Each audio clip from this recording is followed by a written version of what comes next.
ন্যূনতম শিক্ষক নিবন্ধন, লিখিত পরীক্ষা, স্কুল পর্যায়ে 2 ইত্যাদি সাধারণ জুনিয়র শিক্ষক পরীক্ষার্থী সবাইকে স্বাগতম।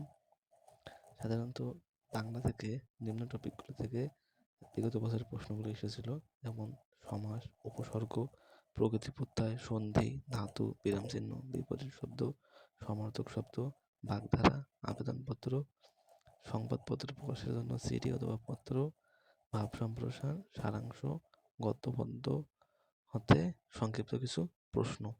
সাধারণত এই টপিকগুলো থেকে বিগত বছরের প্রশ্ন এসেছিল। যেহেতু পরীক্ষা 12ই জুলাই, সেহেতু আমরা ধারাবাহিকভাবে নিম্নোক্ত টপিকগুলো শেষ করব ইনশাআল্লাহ।